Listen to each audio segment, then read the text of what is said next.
Now to Asia, where a deadly cold snap is sweeping across the region, causing record low temperatures and disruption.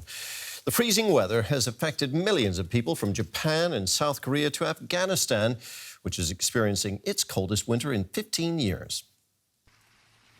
People in China's northernmost city, Mohi, are no strangers to the cold. The temperature here can stay below freezing for up to 8 months of the year. But this week, things are especially chilly. Temperatures plunged to minus 53 degrees Celsius, its coldest day ever recorded. Northern China has been hit hard by the freezing front affecting Asia.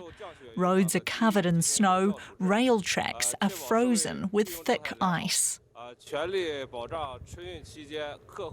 Here in Zhongke, cycling isn't an option either.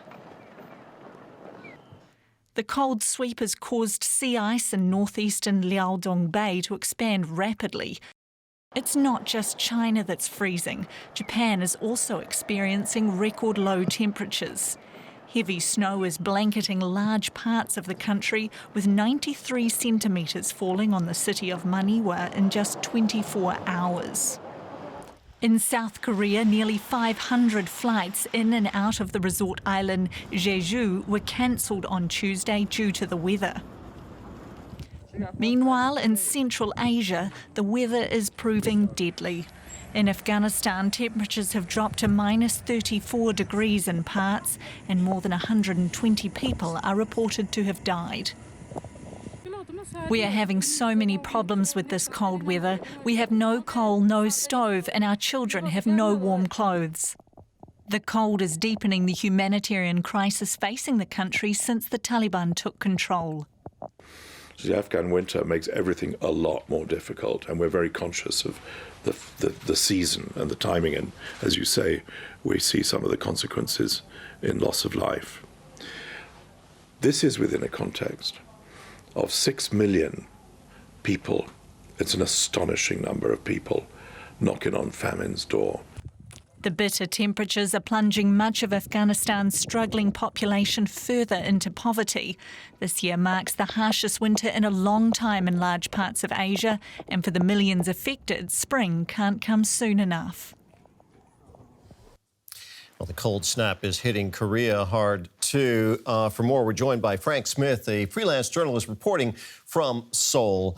Tell us, Frank, about how this severe weather is affecting the South Korean capital. Well, it reached minus 25 and minus 28, including wind chill here in the South Korean capital. This is one of those stories that hits close to home here. And I live in a high-rise, a modern high-rise, just completed a couple of years ago. And the pipes froze in the lobby of my building, and they burst, and water spewed out across the lobby area of the building, and then that froze, creating something of an ice rink. As your earlier report mentioned, there's been record snowfall on Jeju Island. That's a semi-tropical island that's the southernmost point of South Korea, causing delays and suspension of flights. They've recently, I think Wednesday and early today, resumed those flights despite the cold temperatures here in the South Korean capital, and even extended the time that the airport in Seoul accepted those flights. The South Korean government has responded to this, opening up and preparing 7,000 cold shelters in the capital region, as well as salting roads. Back on January 15th, there were hundreds of auto accidents with a deluge of snow here in South Korea, and so they wanted to prevent that, and we're a little bit more ready for this current snowfall. Terry? That does sound extreme, Frank. What about the Korean Peninsula in general? I understand North Korea has been hit hard as well. Well, it's possibly even a bigger problem, certainly a cold snap in North Korea. North Korea, if you've ever seen satellite imagery, nighttime satellite imagery of North Korea, you know that electricity outside of the capital, Pyongyang, is kind of rare. and looking at North and South Hamgyong province, those are in the northern regions of North Korea, close to Russia.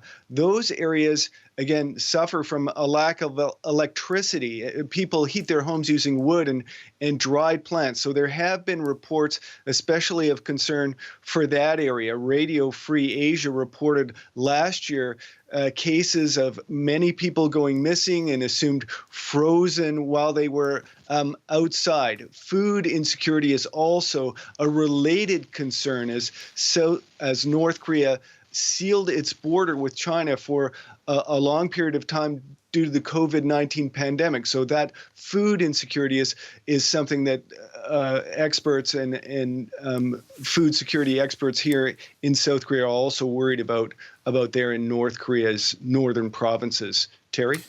Just very quickly, Frank, what's the forecast? The forecast is for things to warm up a bit. They are still, though, forecasting either some type of precipitation, either rain or snow. And just on a related issue, South Korea's kind of experienced something of an energy price boom as well, with the Ukraine war affecting energy prices around the world. South Korea imports 100% of its oil. So the government has had to step up and provide subsidies for people to heat their homes, especially the underprivileged here in South Korea. Terry? Frank, thank you very much. Freelance journalist Frank Smith there, reporting from Seoul, South Korea.